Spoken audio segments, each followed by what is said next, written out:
Мы продолжаем прямой эфир нашей дневной программы «Бугун» сегодня.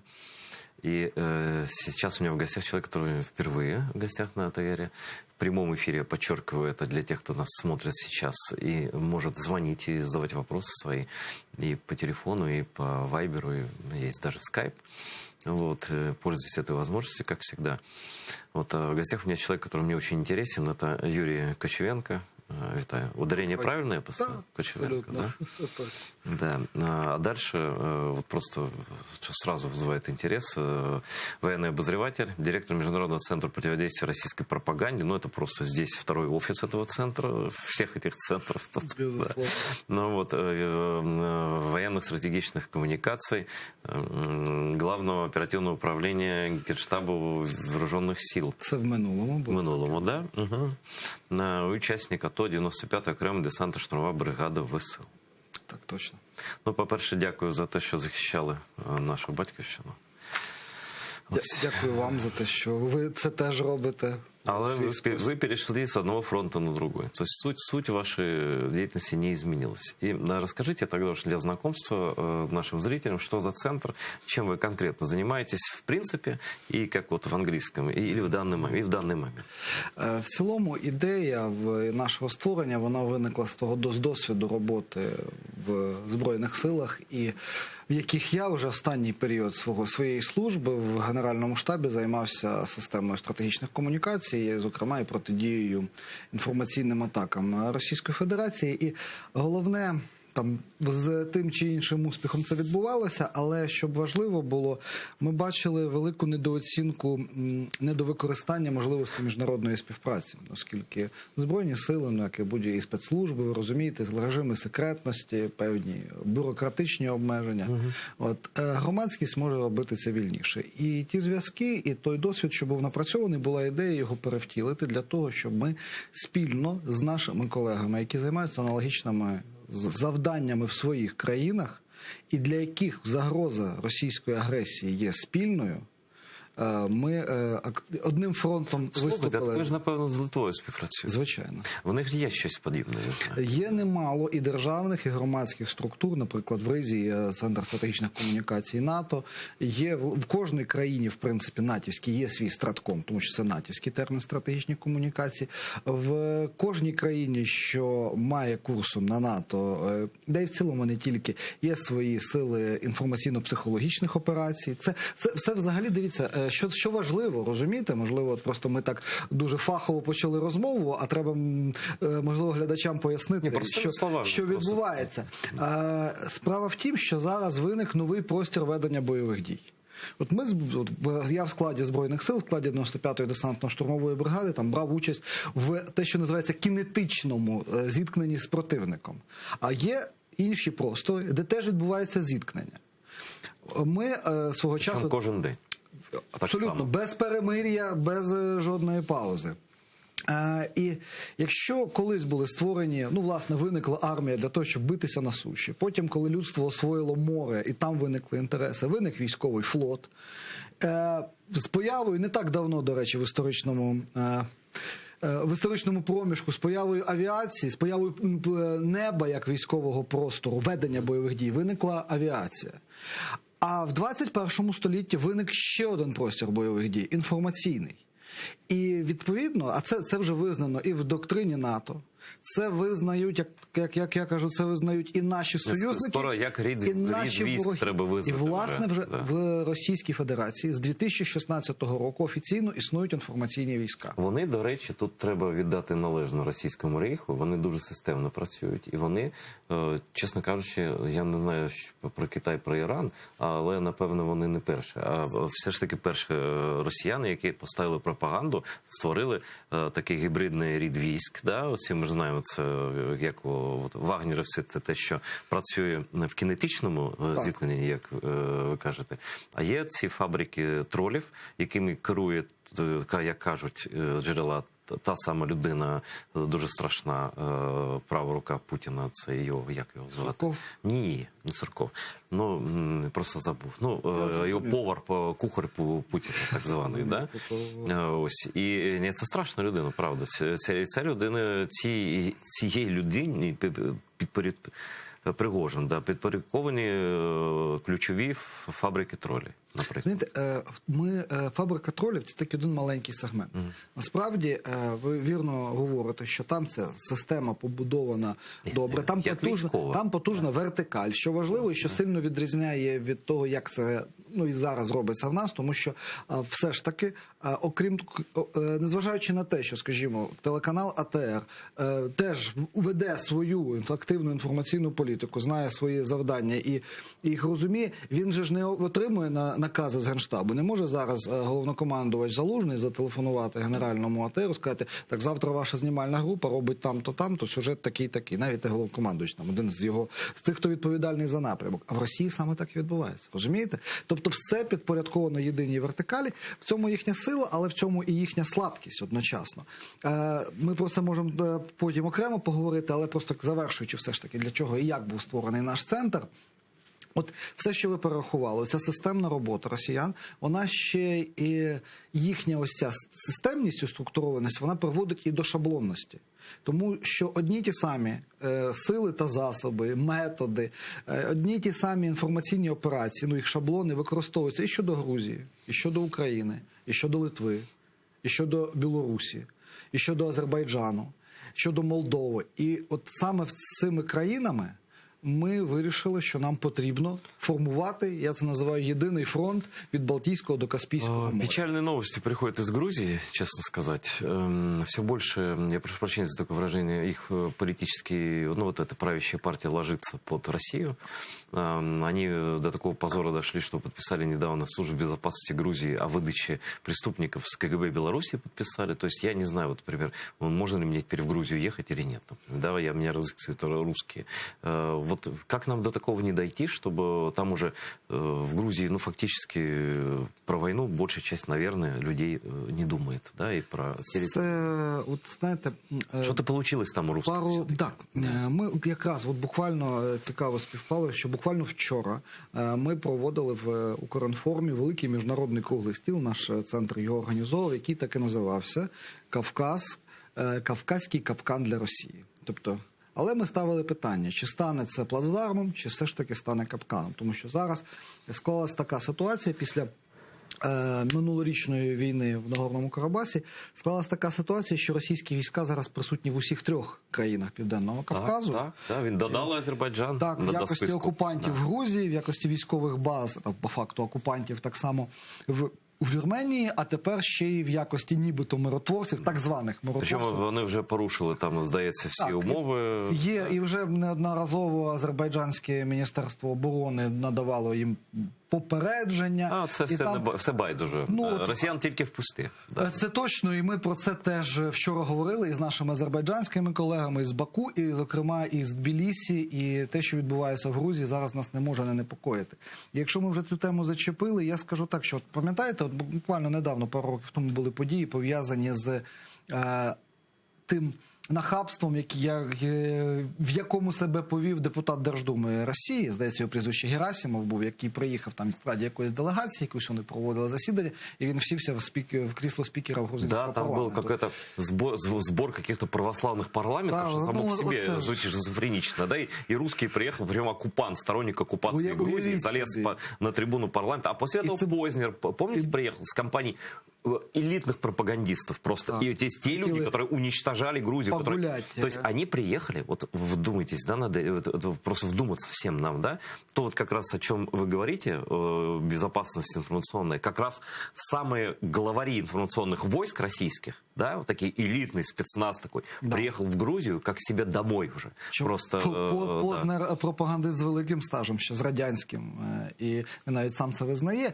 Бачите, грузини от в таких конкретних 2 речах не стерпіли. І пам'ятаємо, які були наслідки цієї події, пов'язані з Герасимовим. Помню, не з Герасимовим, а з Гавриловим. Гаврилов, я перепрошую, які були протести в Тбілісі. До речі, на цих протестах багато грузинів були із українськими прапорами. Тобто і гасло відоме харківських вболівальників там теж лунало. Там є патріотична частина общества, я про власть говорю, там з властю проблеми. Я говорю так, от бачите, І тоді ми почали про це теж говорити, що дивіться, а який шлях пройшла Грузія, при тому, що суспільство ніби так реагує, але провладна еліта от уже там лягла з 2008 року. Оскільки роки минають, з моменту війни 2008 року в Грузії вже 13 років минуло, а нашої вже скоро 8. Ну от як нам зробити так, щоб не було як в Грузії? Треба пояснити, як це там так відбулося. А відбулося все з того, що почали говорити про те, що уже ж так сталося. Ага. Але ж якось треба жити і треба заробляти гроші. І почалося все Туризм. з російських туристів. І просувався наратив про те, що російська влада, Кремль і Путін – це щось одне, а російські туристи – це те, зовсім що нам закидують інше. один в один, те, що нам закидують. Це зовсім інше, це можна, вони ж гроші привезуть. И они дошло до того недавно, прямо вот буквально, я, Юр, видел график, наибольшее количество туристов в Грузии, тадам, из страны, которая оккупировала 20% территории Грузии. Треба навіть дивитися статистику. От на минулому році був в Батумі, на один виліт Батумі-Київ, 7-8 Батумі-Москва. Домодєдово, Шереметьєво. А кількість номерів автомобілів з російськими номерами. І чомусь, і запитання, а чому ж ви їдете в Батумі, який належить раніше принаймні говорили про грузинську, про американську, фашистську, всі ті самі наративи щодо України. Они к себе в лапках в Сухумі, которого ви завоювали. Який ви тримаєте. Чому ви не почуваєте в Схінвалі? Тому що там нема де, там все зруйновано і нічого не побудовано. Хочеться в приємний Это такой же вопрос, почему вы не покупаете Батум. квартиру в Донецке? Да? Абсолютно. Почему-то ваша дочь учится не в Донецком университете, как дочь этого слуцкого депутата-фашиста, да, в Америку отправил учиться. Там таких прикладів можна безліч знайти, і знаєте, це вже вони навіть цього не заперечують і нікого не дивують. Знаєте, по принципу, people все одно схаває, і нормально, і про діятеля з віллами на острові Комо ми теж можемо тут згадати. Продолжим про то, как нам не стать Грузией. Пусть грузины не обижаются, но то, что сейчас в Грузии происходит, такого пока в Украине невозможно себе представить. Ни потоку туристов, тут есть консенсус, что он нам не нужен, да? Ни потоку туристов нету такого. Мы не завлекаем, тут мы не вручаем русским туристам там, значит, бутылочку вина в Батуми, как там дают, да? А мы, наоборот, их допрашиваем вообще, кто вы такие, зачем вы приехали, поэтому особо нет. Вот почему случилось так в Грузии и как нам сделать, пока у нас такое не проходит. И какие у нас есть запобежники, да, общественные и государственные, чтобы этих Моргенштернов тут как можно меньше было. Але ж ви бачите, лізуть все одно. Лезут Обломов, нахабно, Моргенштерн, вперто, все эти, да. І ось це, власне, цими каналами він і просачує. Баста, да. Русський мір не зміг увірватися, він намагається заповзти. Конечно. Это вот сейчас это реванш просто происходит на вот культурной теме. И если кто-то этого не видит, надо быть совершенно слепым, потому что вот Грузия вам, смотрите, что там происходит. Вы скоро не будете хозяевами своей земли, просто русские будут сидеть здесь в Киеве, ногу на ногу задирать. Я дуже люблю Грузію і грузинів, я вірю в мудрість цього народу, і що вони все ж таки не допустять цього скочування і не пробачать цього приниження. Я щиро на це сподіваюся. І наші колеги з Грузії, які з нами теж активно співпрацюють, вони усвідомлюють ці ризики, тому їм потрібна і наша, зокрема, допомога, тому що нам дуже важливо. Тобто ми вже можемо експортувати досвід вже боротьби з Росією. Звичайно. І не тільки пропагандою, і в цілому. Тому що нам потрібно ось це ґрунтування, ту місію, яку я бачу особисто для себе, для організації, яку ми створили. Єдиний фронт від Балтійського до Каспійського моря. Ми реально на це здатні, тому що кожна з цих країн є проблеми у всіх. Ви що думаєте, в Литві, наприклад, немає проросійської... Там большая проблема. Туда даже поехали, если вы слышали, поехали туда сторонники Навального, вот эти вся его, извините, шобла, вот это, которая поддерживала оккупацию Крыма, и они, сидя в Литве, получив там или получая там вид на жительство как политические беженцы, они ведут сайт вот этих штабов Навального, где есть 2 штаба в Крыму в оккупированном, и они спокойно Крым рисуют Россией, а на вопрос от Рифата Чубарова, который публично сказал, что вы делаете, вы же в Литве находитесь, как вы такое можете вообще позволить, они просто посылают. И нам нормально, нам так хорошо. Ну от розумієте, я в Естонії у нас була проблема з показом, італійська режисерка там вати столько, зняла пропагандистський фільм, нібито про Донбас, ну про своїми з російськими наративами про гражданську війну і тому подібне. І демонстрували його по Європі. В багатьох європейських країнах ми не змогли, ну ми це зупинити цей процес. Так, тому що наша союзниця Естонія, в якій це проходить показ цього фільму, наше посольство подає протест, все відповідно робить, каже, вибачте, свобода слова. І вони цим активно користуються. Але ось таки, відповідаючи на питання, Грузія, як нам не стати, не скотитися, не стати Грузією, ось тут запобіжник в тому, щоб ми ось за дрібними вигодами сьогодення, і от ви, журналісти, ми громадськість, всі там політики, хто це усвідомлюють, мають стати на сторожі цього, не дозволяти бити по руках в будь-який можливий спосіб, тому що за дрібними вигодами, які нам будуть підсовувати, там, ну, газ трошки дешевший, ще щось, криється ось ця повзуча окупація, тому що щось візьмеш трошки, потім запропонують ще більше, потім, ну, вже ж так. Мне понравился тренер футбольный, как поступил новый. Сказал, ноги тут не будет. Петраков сказал, да ноги тут не будет к тех, кто играет в России. Это для меня принципиальный вопрос.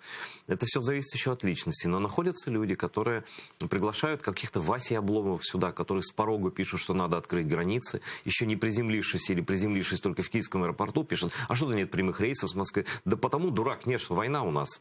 Вот. Это же, ну, вот виновен не жираф. Россияне беспринципные абсолютно, им только бабло с украинцев, да, это первое. Второе, им действительно наплевать на эту страну, совершенно они не следят, им это ни Донбасс, ни Крым нигде не жмет, да.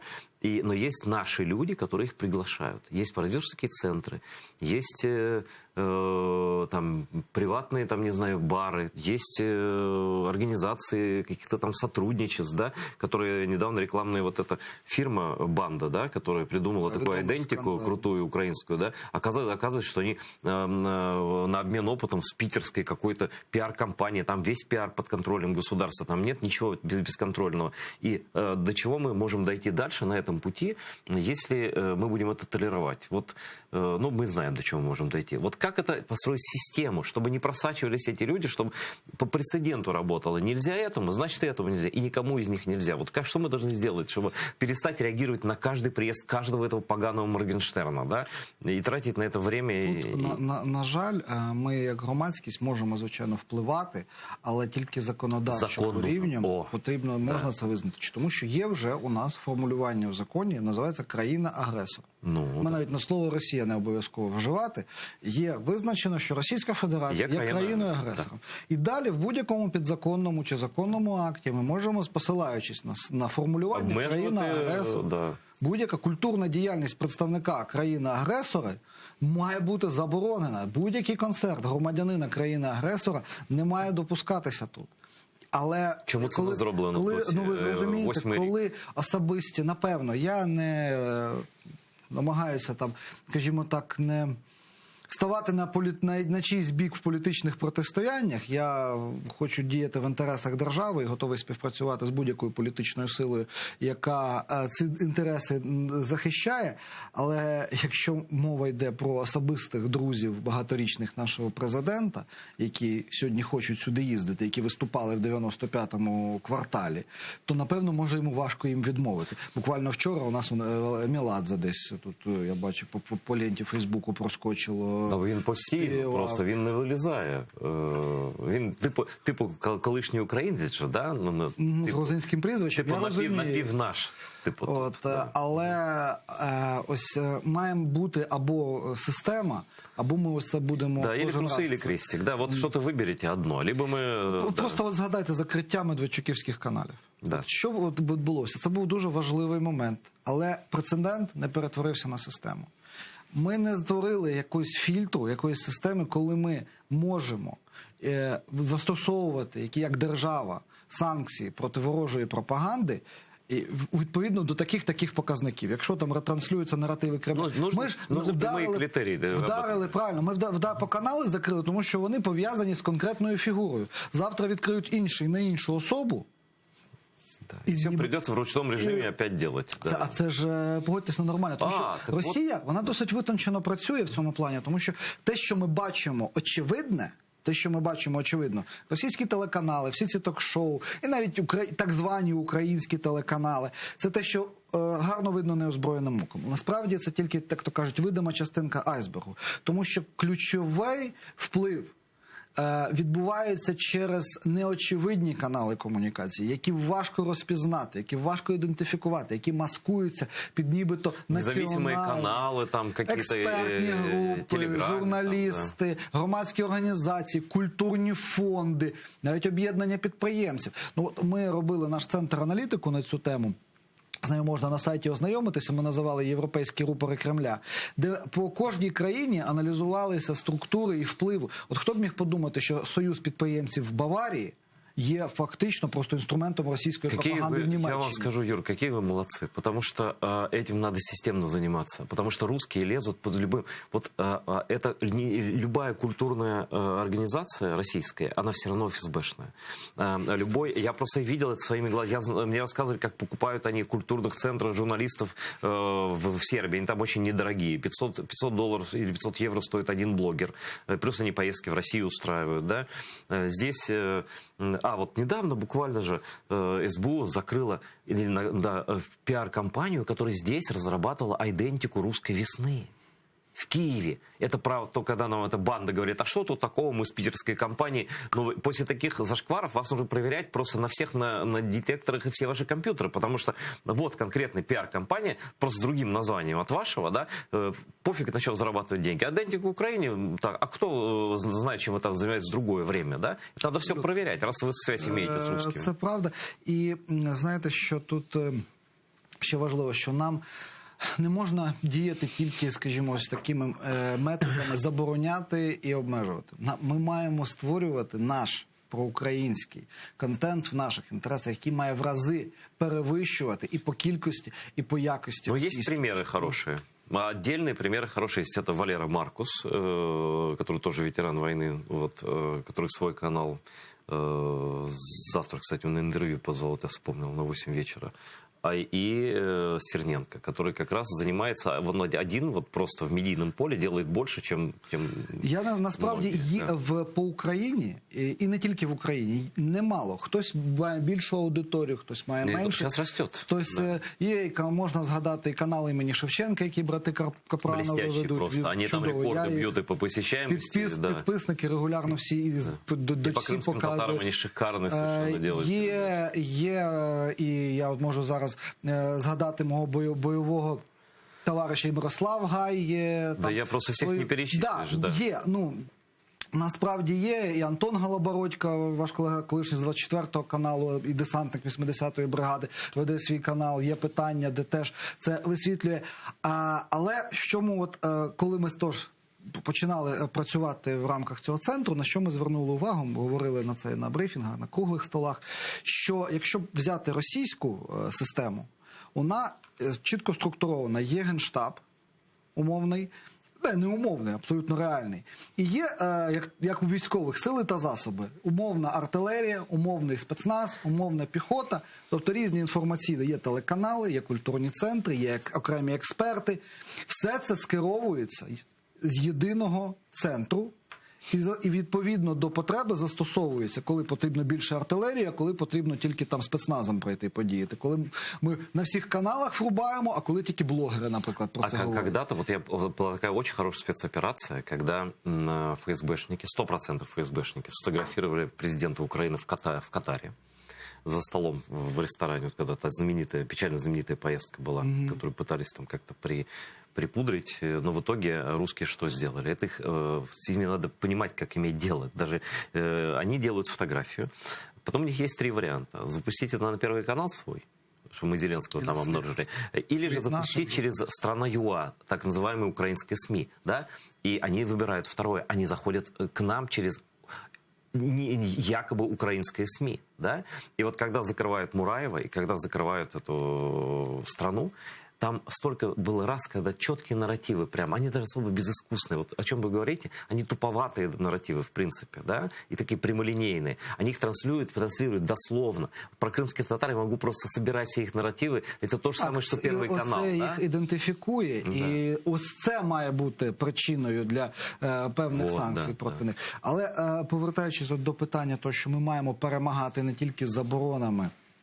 але й своїм контентом, я зверну увагу, що ми можемо робити. У нас зараз це, от якщо у Росії це як армія з усіма там відповідними родами військ, у нас це більше схоже на партизанський рух, тому що хто де може на своєму... На волонтерські все майже все на волонтерських засадах. Я вам скажу, що наш міжнародний центр протидії російській пропаганді 0 гривень, 0 копійок за 1,5 року своєї діяльності отримав від держави, 0 доларів отримав від іноземних якихось спонсорів і грантів. Все це на волонтерських засадах і ентузіазмі нашої немаленької команди, але саме так. І порівнюючи з тим, коли говорять про створений кілька місяців тому міжнародний, дуже схожа назва, Міжнародний центр протидії дезінформації при Раді національної безпеки і оборони, який пропрацював, так і не запрацював, його керівниця пішла в декретну відпустку.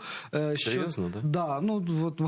І на це все закінчилось? Ні, там тепер, отримала там якісь там... Точно по-нашому. І да, кілька вже мільйонів гривень вони витратили просто на діяльність, тому що треба людям зарплату платити, треба ще щось. Нічого. Значить, іноді наше государство за щось береться і думаєш, лучше б не брались. Не побачили.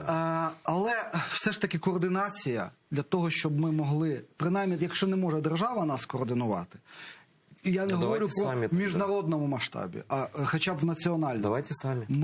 Я готов принимать участие лично и это канал АТР, потому что это наша общая работа, и мы должны координироваться и единым таким фронтом быть, чтобы эту стену, китайскую стену построить. І будемо вважати, що ми прямо тут і зараз про це домовилися. Ну, потому что, да, а если, вообще-то говоря, вот это при РНБО создавали, да? Дивіться, це наче спеціально, щоб нас заплутати. Я вам розкажу. Створили дві структури одночасно, майже там протягом одного часу. Назвали їх майже ідентично. Є міжнародний, це обидві установи державні, є Міжнародний центр протидії дезінформації при Раді національної безпеки і оборони, і є Центр протидії дезінформації при Міністерстві культури та інформаційної політики. Вот, короче, надо создать единый центр. И в этом центре должно быть общественный совет или как угодно, и все волонтерские вот эти рухи наши, да, и журналисты, которые занимаются противодействием пропаганды, туда надо долучать таких людей, как Роман Цымбалюк, как Аркадий Бабченко, там, ну, про себя молчу, там еще кого-то, еще кто. Вот у нас, я прошу прощения, вот Гульсум Халилова, которую я замещаю сегодня, она немножко приболела, простудилась чуть, и она буквально 3 месяца или 4 назад начала активно выставлять новости про Украину и Крым на турецком языке. Она владеет турецким, кроме всего прочего еще. И она получила уже под 70 тысяч подписчиков, потому что голод информации настоящий. Потому что Турция, вот мы просто не знаем, она оккупирована Спутником и Russia Today. Там одни из крупнейших вот этих фейковых русских компаний. И они просто загаживают они шум вот этот медийный создают про Украину, про российский. Да, слава богу, турки не очень любят Россию в целом, и они там не сильно это все имеет эффект, но имеет эффект. И тут одна журналистка крымско-татарская начинает записывать ролики и выкладывать новости на турецком языке про Украину и Крым. И на нее подписываются депутаты парламента Турции, подписывается глава концерна Байрактар, подписывается... И они пишут ей, ее узнают на улице, здесь люди, которые приезжают в командировку, говорят, спасибо, вы нам открыли глаза на Украину. Один человек, да? Ну, уявіть собі, против вот этой Russia Today. А це ви дуже важливо приклад навели, тому що коли часто ж питають, ну як же нам, в Росія вкладає трильйони в свою пропаганду. Ми, звичайно, не можемо їм відповісти симетрично. Скільки б ми не створили державних установ, якихось підрозділів. Як? Но у нас волонтеры есть, надо их поддерживать. Это не так дорого, как содержать. Це в цьому ключ. Я говорю про 3 речі. 3 прості, напевно, але ключові речі, на які ми можемо спиратися. Перше, це те, про що ми щойно говорили. Це активне залучення всіх сил суспільства. Волонтерів, громадськості, журналістів, які будуть не за гроші, не за страх, а за совість. Чому це важливо? Тому що Росія цього робити не може. У неї немає громадянського суспільства. У неї немає жодного журналіста, жодного активіста, який буде це робити просто тому, що він вірить в те, що він робить. Краник з грошима прикривається, Юр, все, привіт. самое классное — это противостоять их тупой, правда тупой пропаганде, нашу креативную. У нас ведь каждый украинец — это креативный хаб какой-то. Правильно, Да. тому що, а коли людина робить це щиро, там КПД значно Возрастает, да, в миллион раз. Да. вищий, Посмотрите звичайно. на Стерненко, да, и посмотрите на какие-то российские новости. І головне, що це не асиметрична відповідь. Росія не може собі дозволити. Якщо вони почнуть створювати реальні громадські ради, залучати громадськість, там це ж проти них одразу обернеться. Ну, у них Їм є такі... Тільки жорсткий контроль і тільки те, що генерал от наказав, і все. Там навіть якщо якийсь журналіст ініціативу і проявить, він зразу по шапці отримає. А как вы оцениваете вот, деятельность таких людей, популярных в Ютубе, в том числе среди украинцев, как Дудь, например? Це форма м'якої сили, яка не впливає не прямо. Але це інструмент російської пропаганди так само. И второй вопрос. Есть у нас такой журналист, я не люблю упоминать его имя, но тот, который тащит, записывает себе в YouTube и на канал себе выкладывает интервью с российскими, там, последним с Моргенштерном с этим, который просто одним матом там говорит, и тот тоже на мат переходит. И вот эта меньшевартость, когда тащут будь что русское, чтобы нам все это впихнуть, да, я не знаю, как это работает с административной точки зрения, но это имеет все признаки просто агресії в нашу сторону. Я зараз відповім на питання, закінчивши те, що я почав. Тому що я сказав про перший пункт. Це залучення всіх сил суспільства і їхня синергія і державних структур, і недержавних, і громадських, і журналістських. Всіх. Другий момент – це підвищення рівня медіаграмотності. Росія, повірте, як вогню боїться. Якщо люди почнуть розбиратися, як працюють інформаційні технології. І для свого населення, і для інших. Тому що коли ти просто усвідомлюєш, трошки розумієш, як працюють фейкові новини, як працюють там якісь емоційні вкиди, це, знаєте, як тут фокусник показує фокус, ти думаєш, магія якась. А тут тобі розказали секрети, думаєш, І теж в этот цирк білети не купиш. Так, тому що все ж отже, він тут під столом все зробив. Коли ти знаєш секрет фокусу, магія перетворюється на звичайну маніпуляцію. І якщо людина усвідомлює, що зараз нею намагаються маніпулювати, просто сам факт цього усвідомлення, він зупиняє маніпуляцію. Все, наче з-під лучу цього вийшов і дивишся на нього збоку. І нам, як вакцинувати від ковіду, нам потрібно просувати, як, знаєте, от за тою ж аналогією. Якщо ми від вакцину в першу чергу маємо там надавати поліцейським, лікарям, військовим, ну ті, хто стоять на сторожі, так само і тут. Ми маємо в першу чергу наших посадовців, наших військових, тому що саме військові дуже вразливий сегмент для російської пропаганди, на яких вона зосереджує величезну увагу. Я вам про це... Коли вони стоять на ротаціях там на лінії зіткнення? Весь час. Особливо в той період, тому що певний емоційний стан, в якому знаходиться військовий на фронті, відірваний від сім'ї. От знаєте, я вам так чесно скажу, що звичайно страшно, коли стріляють, важко в побутових умовах, але найважче з емоційної точки зору. Ну, особисто, як говорю за себе, але я точно знаю, що це майже кожен військовий, це мої слова, погодиться з ними. Це бути далеко від тих, кого ти любиш. Від дітей, від дружини, від батьків. А як ловлять на цьому русські? І от вони виходять в певний емоційний стан, який досить вразливий. І починаючи з листівок, які от в 2014 році, це ж хтось ходив їх там розклеював, навколо 90... Ціла індустрія. Ні, навколо 95-ї бригади. Тобто це в глибокому тилу України, в будинках, де мешкали сім'ї військовослужбовців, десантників, ну, зрозуміло, військова частина і поруч же ж Ну, така серйозна спецоперація психологічна. Поширювали листівки про те, що там твій син не каратель, верні його домой, з одного боку, з іншого боку, про те, як там про втрати, про трупи, фотографії, тобто нагнітати. Ну, і сам факт проникновення цієї листовки, да. Так, на територію, яка майже на території військової частини. Я говорю, от такі приклади. І в першу чергу ми їх маємо навчати, як розпізнати, щоб не стати елементом впливу. Тобто другий кит, якщо дозволите, друга опора – це медіаграмотність. вона, в принципі, це стосується всіх. Чим більше медіаграмотних людей буде в Україні, в будь-яких прошарках суспільства, тим вище буде наш колективний медіазахист. Якщо хочете, так, колективний Юр, імунітет. Я недавно провел совершенно случайный эксперимент. И я вот об этом говорю всем теперь. Это первая помощь при медийном отравлении. Так как не отравиться, короче. Когда были события с секретарем газа в Израиле, я забил Израиль сначала по-русски, просто это разное написание, Израиль, а потом Израиль украинскую мову написал в том же самом Гугле. Так вот, когда даже из Украины они видят IP-адрес украинский, и они видят, что я украинский пользователь, я посылаю запрос российскую мову, там выдается из 10 9 пропагандистских каналов русских. Как только ты забиваешь Израиль українською мовою, да, ти отримуєш зворотні картину. Тобто там 9 наших источников. Как же просто, это же так просто, даже возьми и просто запрос, все украинскую мову знают. Даже если в побуте там российскую крестят, забей запрос украинскую мову, просто не дай себе заползти крысам тебе в дом. Мова – це інформаційний щит. Інший приклад наведу про події в Карабасі. Ми дуже ретельно вивчаємо цей досвід і в військовій сфері, і в інформаційній, в супроводі бойових дій, що їм передувало. Там вже потери великі були. І там це потрібно було поясняти людям теж. Більше того, держава мала чітку інформаційну політику, в тому числі і політику обмежень доступу до інформації. Але що було важливо? І це нам і наші азербайджанські колеги пояснювали, і ми самі це бачили і розуміли. Справа в тім, що інструменти інформаційного впливу на Збройні сили Азербайджану, на самих азербайджанців, вони були переважно російськомовні.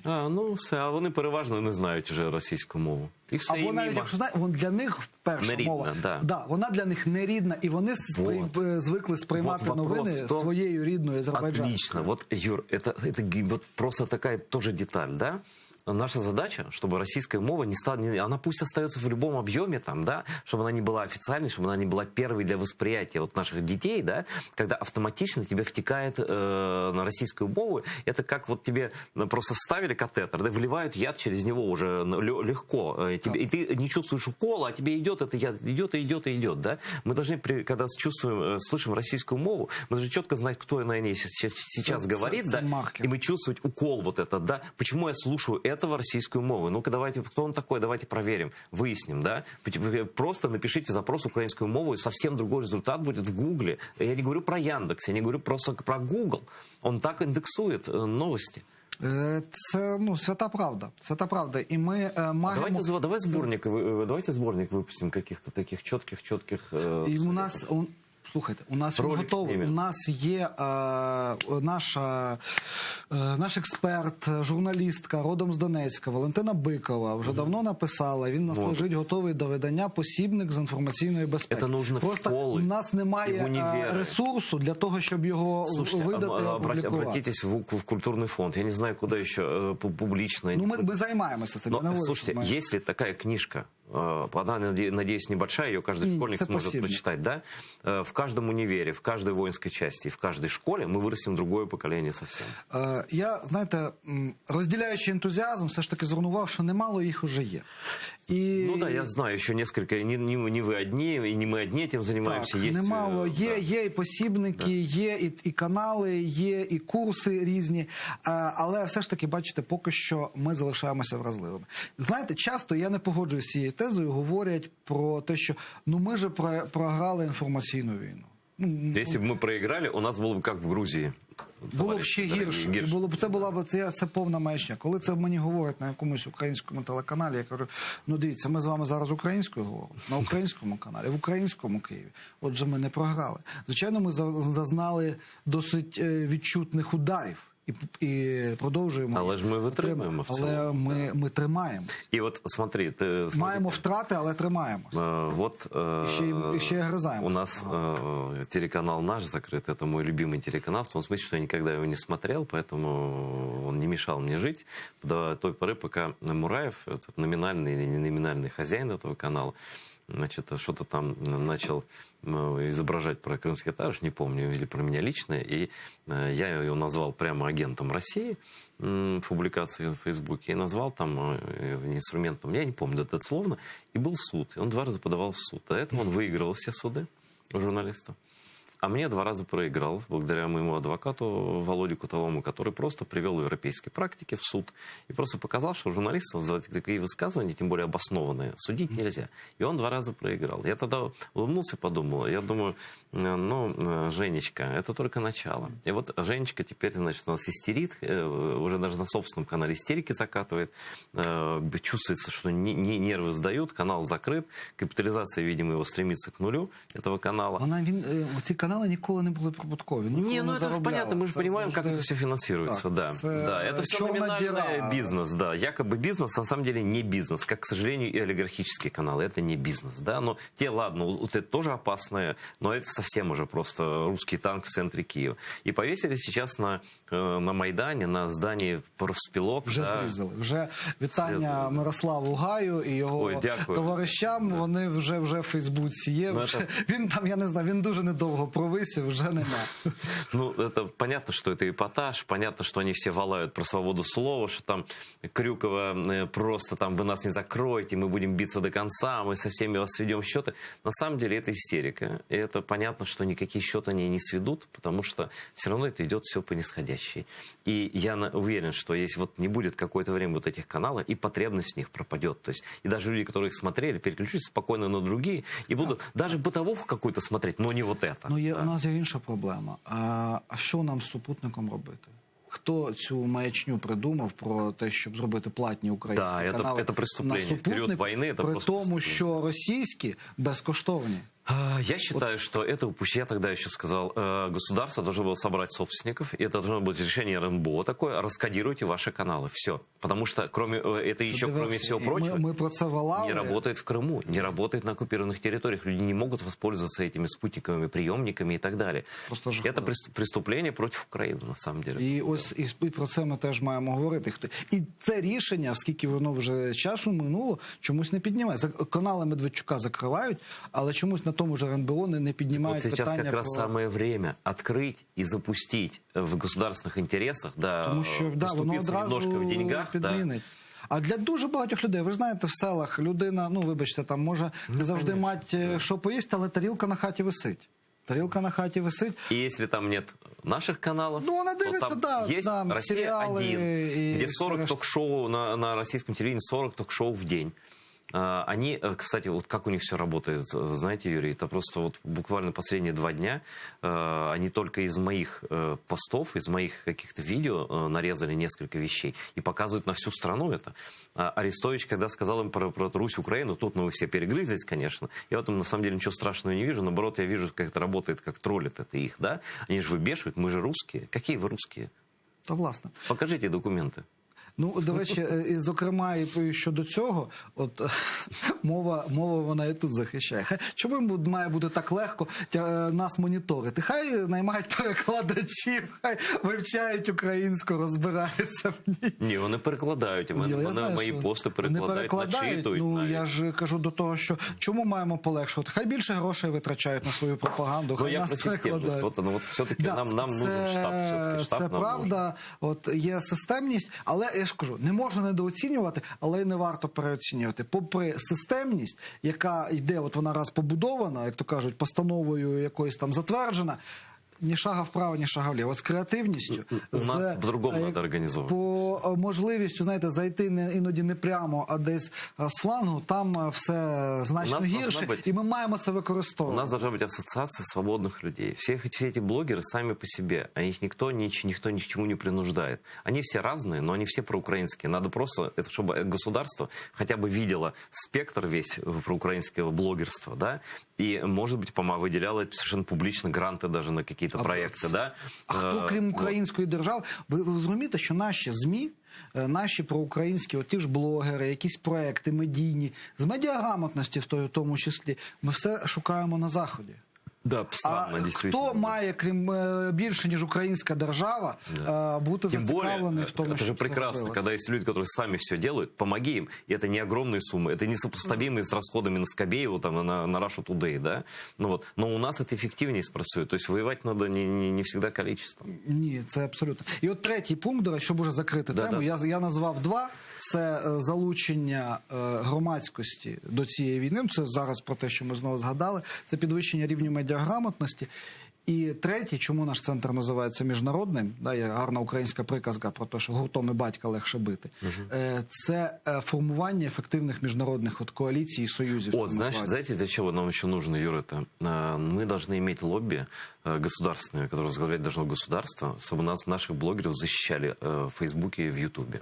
Потому что они же занимаются вот этими банами фиктивными и так далее. В Фейсбуці зараз банять страшно. Да, и нам нужен какой-то механизм влияния на эти. Понятно, что они частные, понятно, что у Ютуба офис в Москве, понятно многое, что понятно, да, но мы должны иметь возможность обращаться, не знаю, может быть, в прямую кампанию, не слышать к властям Соединенных Штатов, где базуются эти компании, и подавать конкретно, мониторить конкретные примеры притеснений, нарушений, грубо говоря, даже первой поправки американской, да, когда они просто тупо банят, вот, и Facebook, и YouTube Так, это це допускают. правда, є така проблема, як її поки що вирішувати. Ніхто важко не мог сказати, і Фейсбук не чує комунікація там Взагалі, тільки в одну да. сторону, забанили і, як то кажуть, привіт. От, але окрім цього, дивіться, кожна держава, ми говоримо про державу в першу чергу вільного світу, наших союзників, вони формуються через вибори, політичні еліти формуються через вільні вибори. А вільні вибори означає, що люди мають якусь там думку, що то, що відбувається. Якщо ми будемо в цих державах активно впроваджувати свої проукраїнські наративи, про те, що справді відбувається, про окупацію Криму, про ситуацію, в якій опинилися люди на окупованих територіях, кримські татари, українці, всі, хто там живуть, про агресію Росії не тільки в Україні, в інших країнах. Для людей це почне вважатися важливим. І тоді кожен європейський політик, перш ніж там в тому ж парі голосувати за повернення Росії, він подумає, як це сприймуть його Мои виборці. избиратели, да, которые просвещены на тему Украины, Так, которым не зальешь в уши русский нарратив. І ось це нам потрібно. Я давно, Юрий, предлагал, еще при прошлом президенте, его пресс-секретарю Цыголко, Святославу, предлагал сделать пул журналистов-симпатиков Украины, это, причем абсолютно публично, и просто с ними постоянно работать, предлагая им материалы, если они нужны. А есть люди заинтересованы, они не знают, где их взять, у них нет контактов в Украине. Я лично обещал ему привезти там 8 журналистов из ключевых стран Европы, да, из хороших изданий, из немецких, итальянских, французских. Это не возымело никакого внимания. Проблема, насправді. Да, Знаєте, это же очень... Слушай, люди рвутся в Украину, но им ж нужны поводы, их нужно ориентировать. Они же должны в своей редакции объяснить, о чем они будут писать, да? Знаєте, що це я не очікував, це ту функцію, яку я не бачив в роботі там нашого центру. Але коли ми почали працювати з нашими колегами в інших країнах, за ними підтягнулися їх журналісти з цих Це країн. ефект сразу. І вони почали стукати і казати, як нам можна до того там політика достукатися, до того. А я кажу, так, є ж, кажуть, не можемо. Не відповідають, на листи не відповідають, на дзвінки незрозуміло, англійською не говорять. В общем, ми можемо построїти цю систему займався тим часто, густо, що домовляюся для азербайджанського журналіста про інтерв'ю з якимось українським губернатором, тому що чомусь напряму не вдається. Так вот, в идеальном виде, там, для литовського про інтерв'ю з українським військовим. Вообще-то, такая организация должна быть при офисе президента, она должна работать открыто, там должны быть постоянные какие-то командировки, приглашения и так далее. Я вот даже знаю, что на крымскую платформу приехало много иностранных журналистов, Тадам им это все оплатила американская администрация. Ну, просто чтобы понимать. Это, в принципе, копейки для американского бюджета, да, не для украинского копейки, да, но это работает. Люди приехали, 20 человек при мне разговаривали, брали интервью у жен политзаключенных, там, они же не знают ничего. Сигнал туди пішов. У меня венгерская коллега, просто я первый раз увидел, но очень сразу зауважала, она говорит, я книгу на венгерском языке написала про Украину, про войну, у нас про это ничего не знают. Я говорю, в смысле ничего, вы же соседи. Она говорит, знаете, когда коллеги в редакции, когда я сказала, что я еду в Киев, они говорят, это в Россию. Вот до такой степени глухая стена. А с Венгрией надо работать. И венгерских журналистов надо сюда привозить. И работать надо и с Литвой, где у нас много друзей, но они тоже нуждаються. З угорцями Да. це велика проблема, і те, що у нас там в Закарпатті, і як вони іноді підіграють Росії, їм хочеться сказати, люди добрі, ви забули російські танки на вулицях Будапешту? Ви забули всю ту кров, яку проливали ваші діди? Знаете, чехи тоже забыли, пока они склад им не подорвали, к чертовой матери. Ну, да. а власне, і москали, коли повісили борт в Чехії з Мустафою Джемільовим про те, що це людина сіла... Мустафа Джемілєв, пожалуйста. Вибачте, Мустафа Джемілєв. Я борюсь теж давно.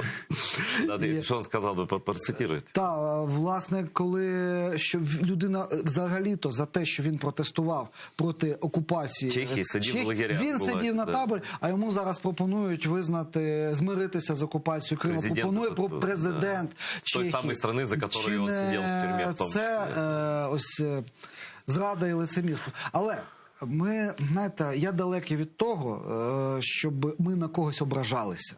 Що вони, мовляв... На обіжених воду возять. Так, тому нам треба все це враховувати холодною головою і спокійно далі робити своє крок за кроком. Як то кажуть, робімо все, що в нашій силі, а далі будь-що буде. Я особисто вважаю, що і на війні так думав, головне, щоб ти був чесний перед собою. Якщо ти зробив все, що ти міг, значить молодець. Навіть якщо тобі здається, що твоя справа програв, це далеко може бути так. Може, прийдуть через роки наступні, хто надихнуться твоїм прикладом. Историю УПА и историю Степана Бандеры. Казалось бы, они потерпели поражение, а на самом деле одержали победу. Ось, власне, про це. І знаєте, як ми говоримо, і це польське гасло, яке активно використовував, і от те, чим ми надихаємося, ви згадали про Бандеру, а наш Міжнародний центр протидії російській пропаганді надихається іншою організацією, яка називалася Антибільшовицький блок народів, яка